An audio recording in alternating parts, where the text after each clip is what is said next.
you've got to be quite realistic about how long it will take to sort of break even and start earning money.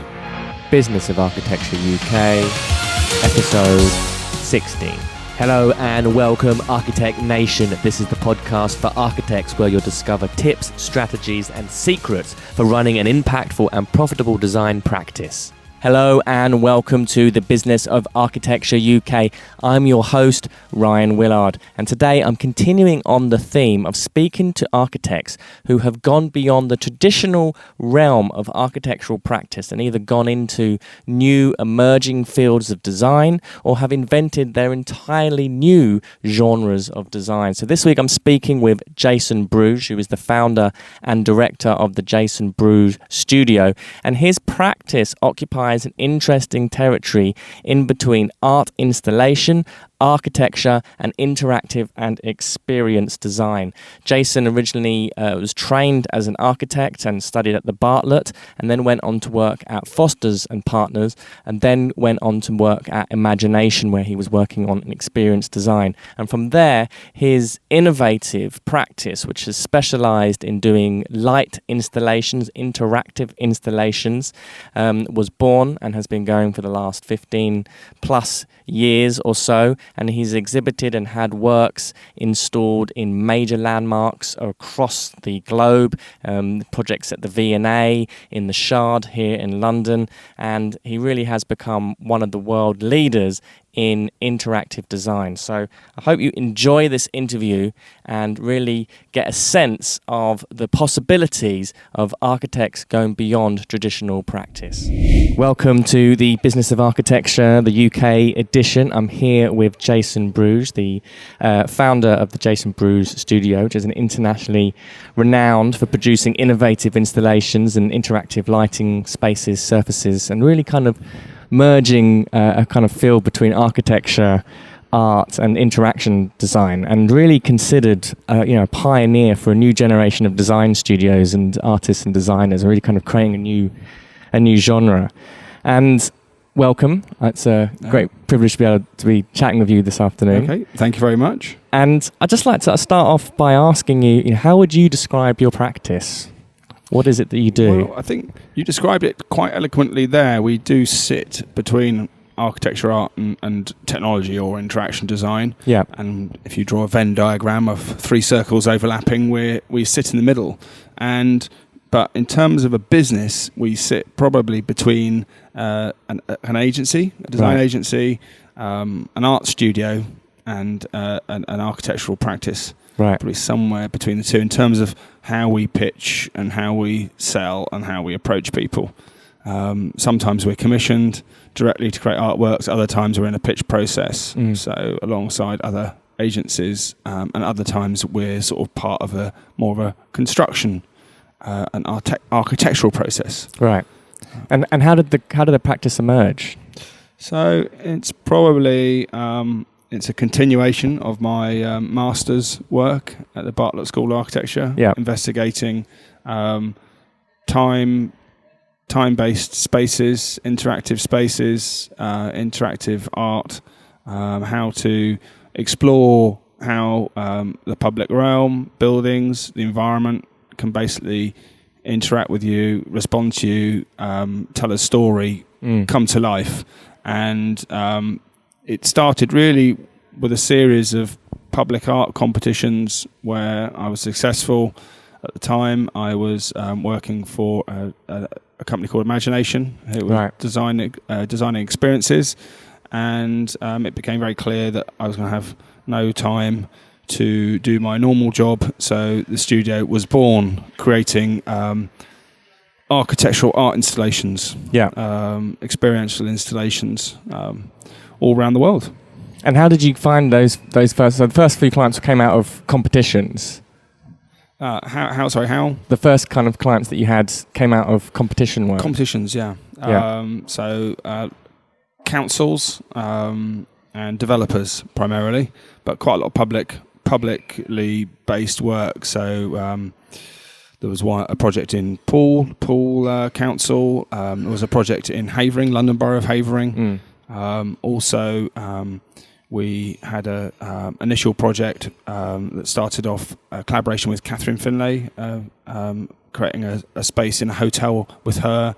So these are the sort of projects that started the studio off. Mm. And you were originally trained as an architect, that's correct? Yes. Yeah. And were you working as an architect, like prior to working for Imagination? I worked as an architectural assistant for Foster & Partners in Hong Kong and London for 4 years, on and off. Okay. And again, at that point in time, realised that I wanted to explore other forms of spatial design. So at which point I moved to Imagination to explore the sort of crossover of branding, experience design, but also looking at sort of how you use spatial installations, art interventions to sort of create stories and narratives. Mm. And so who are your clients typically these days? Clients are quite wide-ranging, so we across a lot of different sectors. Yeah. So we have a lot of clients that are developers. Right. So they're trying to create something that differentiates their product in obviously a very busy marketplace in terms of creating something that stands out, that is different to the other developments taking place. So it's sort of branding, marketing, creating a USP. I have clients which are more institutional or hospitals, universities. And again, it's when they're building new buildings and trying to create new things again, which differentiate them in terms of the universities, because obviously they're all vying for people's fees. Yeah. Hospitals, more about, I suppose, creating a experience which where people are going to heal quicker. So looking at sort of creating interventions that sort of distract and create a different sort of environment. Working on quite a lot of infrastructure projects, so airports and stations. Yeah. Again, there's a sort of realization that the quality of experience and the user journey through those sorts of spaces can be improved by other layers of sort of architectural interventions that aren't architecture in the conventional sense. Yeah. And so when you're kind of doing these projects, what parts of the process do you control? Do you actually contractors as well? You actually build and execute the final? So we work as artist or designer, depending on what type of contract it is. Right.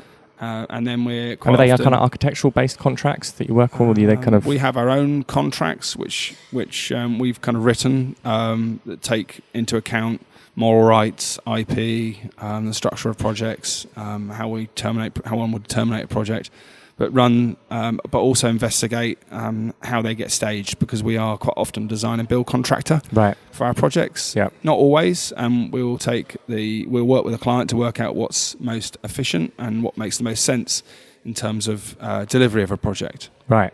Okay.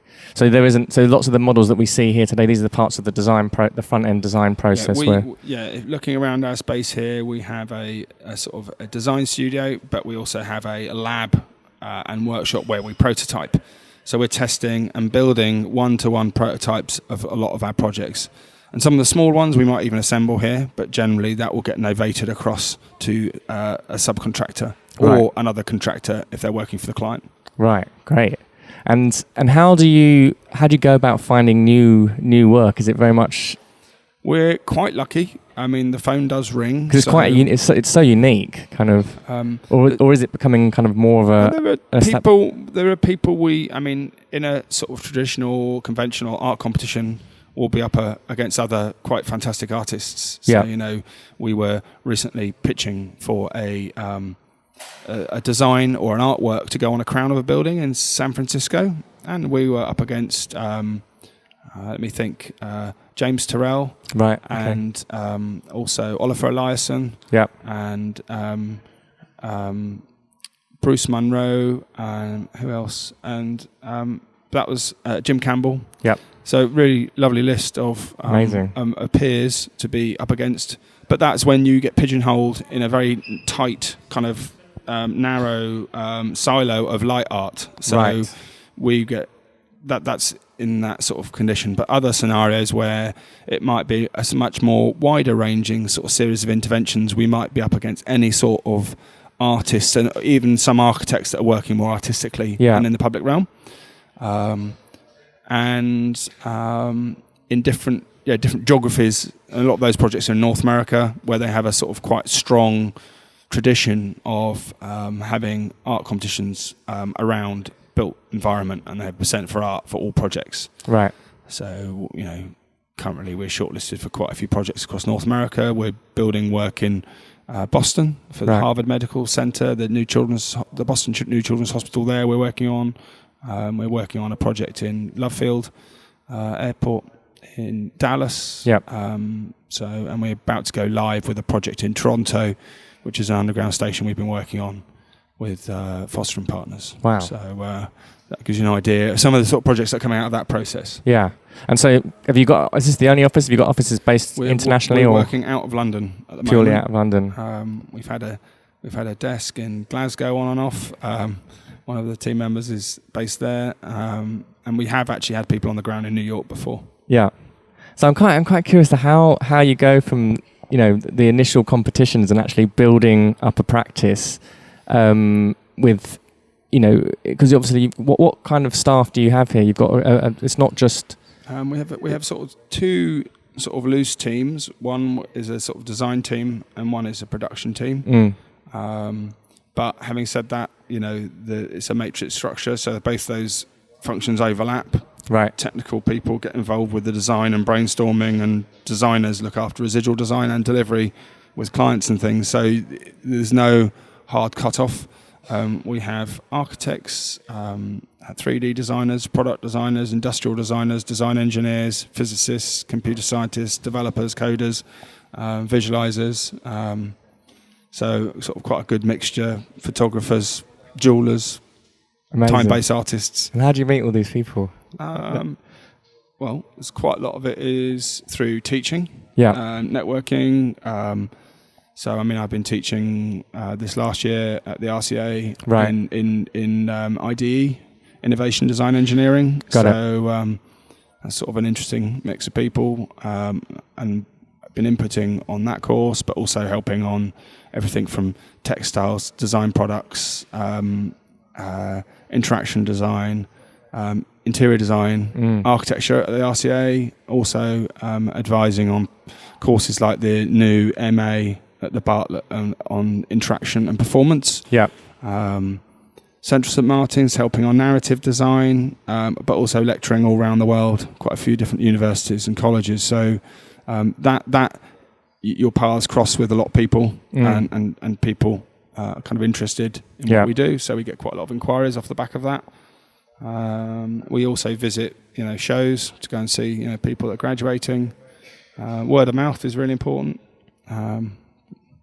But it's quite hard recruiting for skills that aren't my first kind of discipline, as it were. So I'm recruiting electronic engineers or design engineers or sort of physicists and people like that. That's all a bit trickier.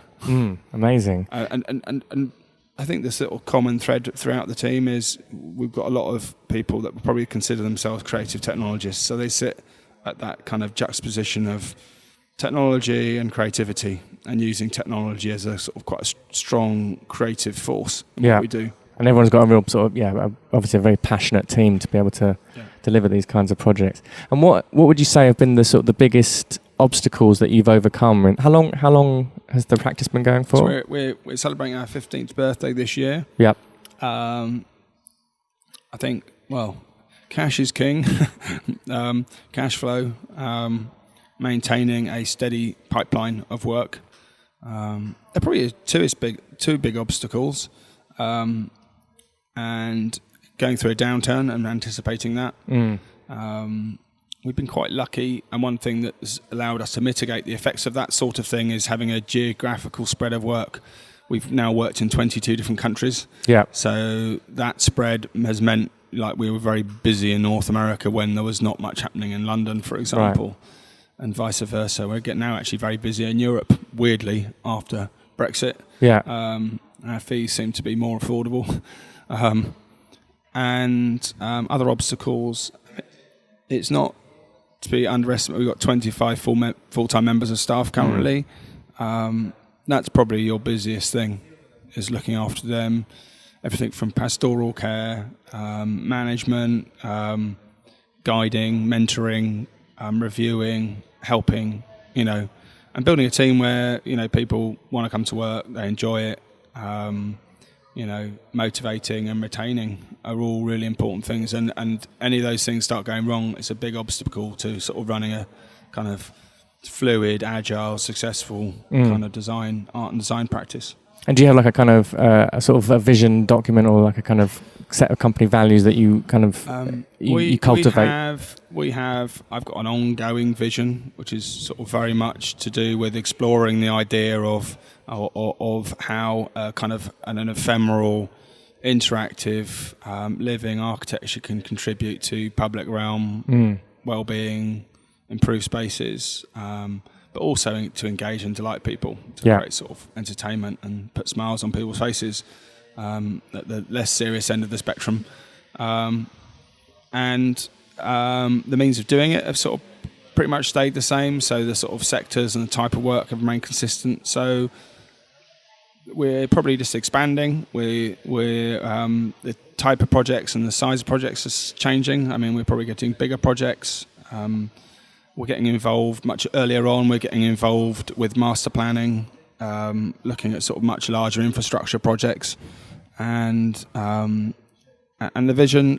You just keep rewriting it. I mean, that is a business plan. Yes, you have a business plan, but it's evolving the whole time. Yeah, it's agile. It changes. I think we barely have time to write it down. I mean, we have a sort of a set of documents.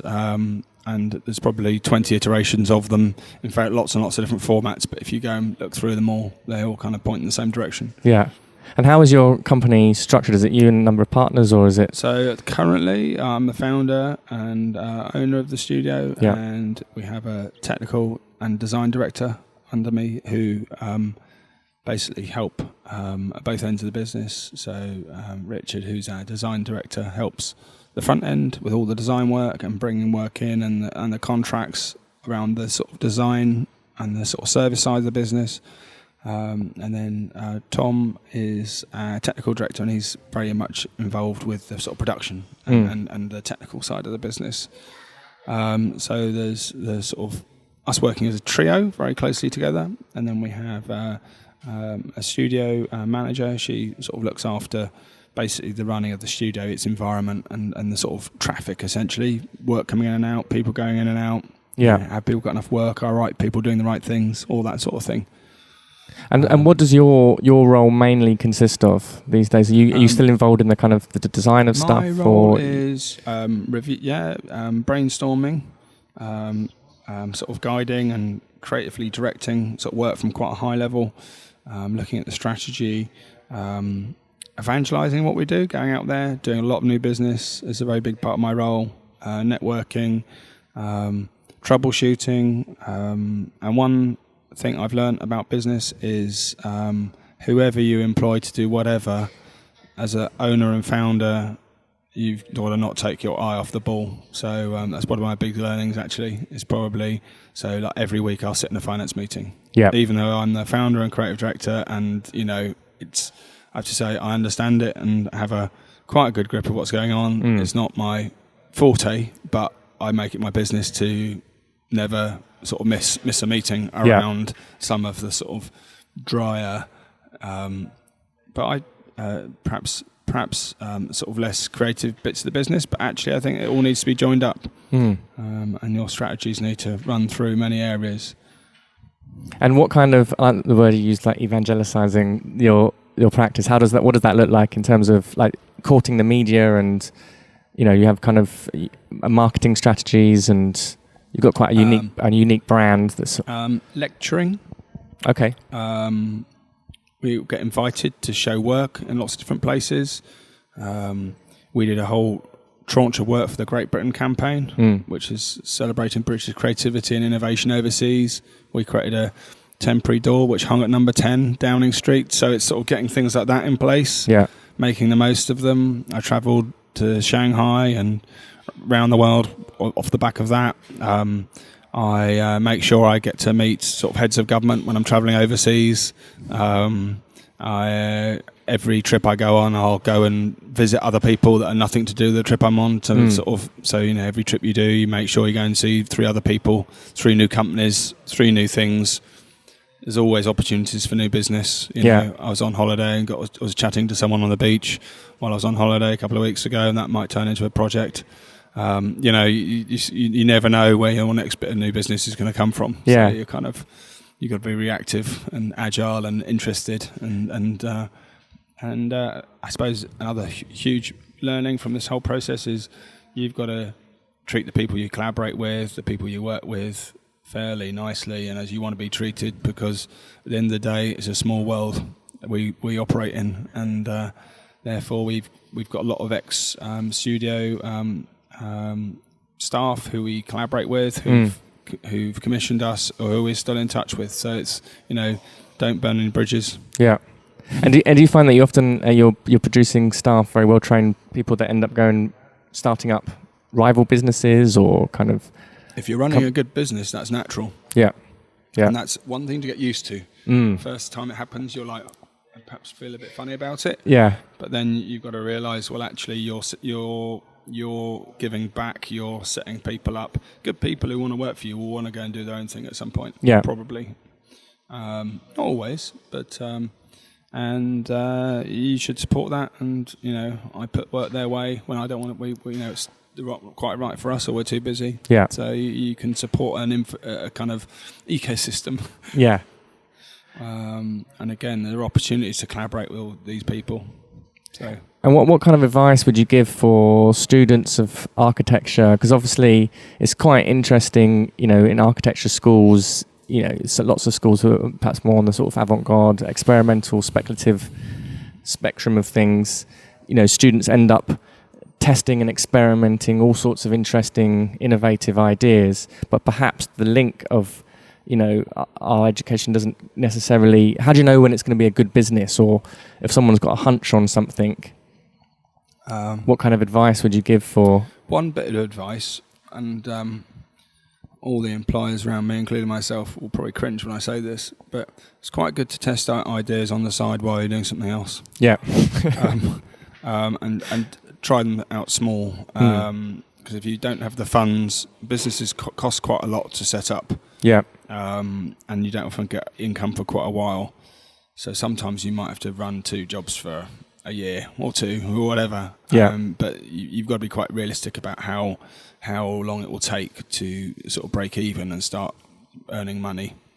Is that that's kind of what you were doing? Yeah, I mean, I managed to do competitions, do a little bit of work whilst I was at Imagination.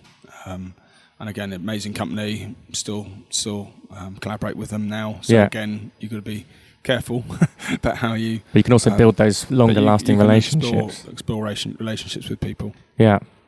And what's the future for the Jason Bruges Studio?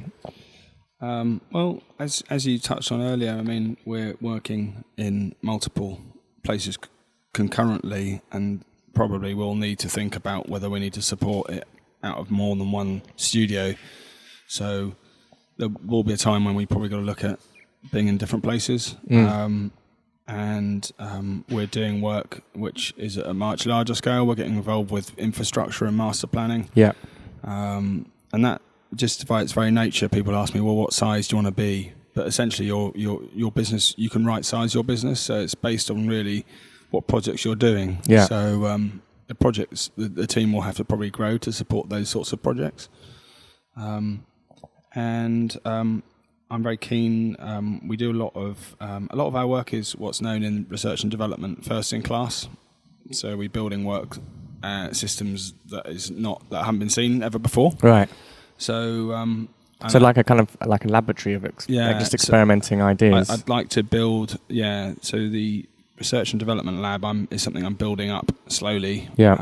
And I'd like to be able to spend a lot more non-project time investigating and researching. So building the ability to do that through both our own capital to invest in that, but also getting grants and research to do that. So that's and art projects sometimes are quite good ways of temporary art projects are quite good ways of doing sort of research and development, or projects that you wouldn't normally take, but you sort of you take it as a perhaps not a loss leader, but something that will aid your research and development around something. So you can be quite strategic about sort of aligning several projects of a certain genre that allow you might suddenly start working with soundscapes, or we've been working with perfumers on a couple of projects recently, right? And you suddenly realise there's a sort of thread that you might be exploring, and it's quite wise to sort of explore that a little bit more. Yeah. And has that ever happened where you've been developing a certain kind of technology or certain set of intellectual property, and then it's become like that's actually an asset in itself, which we could sell to other... We're on our 5th or 6th project, which has utilised liquid crystal composites. Right, okay. So we've been developing our own liquid crystal composites across projects that we have in Oregon, San Antonio, Texas. We just built a project in near Reba in Denmark. The Olympic Park, or the edge of the Olympic Park, entrance to Olympic Park. We've got another project, and these are all liquid crystal projects. We've got a big project about to open in Toronto. So these are all using a certain type of sort of genre technology we've been developing. And then with do it once, we probably would have lost money on it, but and now we have a framework in place where we know how to develop that sort of technology. Amazing. And then do you have other people, like that's something that you could end up helping other people use that technology for other... Potentially. We do some consulting, but largely we're realising our own projects. Yeah. But that is there are pockets of business yet unexplored by the business, which we know are areas of growth if we want to. Yeah. Are there any other areas like that? Well, one we get asked about a lot is productization, right, or limited editions of our work. Right, okay. So currently we work to commission, and our project is usually too large a scale to create multiples. Right. What's the lifespan on a project typically? Between 30 seconds if we're filming to 80 years is our longest. Right. But generally we'll design to a classic building life cycle of 25 years. Yep. Some projects will fit into a fit out cycle of about 7. But 7 very either sort of up to either days or you're getting into perhaps a year at very most of some of the projects, but then you're getting into 7 years, 25 years, or much longer. So, but we do life cycle analysis on all our projects, operations manuals, the whole works, in terms of analysis around how long they'll last. And the limited edition productization of these artworks is future possibilities around that. We've looked at we've created a couple of projects which have been duplicated for sort of limited edition and sort of productization, but it's another business really. Yeah, amazing, absolutely fascinating. Some really, really very exciting stuff. Thank you very much, Jason. Perfect. No, not at all. And I hope this is of use and inspiration to the followers of your podcast. I most certainly will be. Thank you. Okay, thanks very much. Cheers. Bye-bye. So that is a wrap. Thank you for listening. The views expressed on this show by my guests do not represent those of the host, and I make no representation, promise, guarantee, pledge, warranty, contract bond, or commitment, except to help you be unstoppable.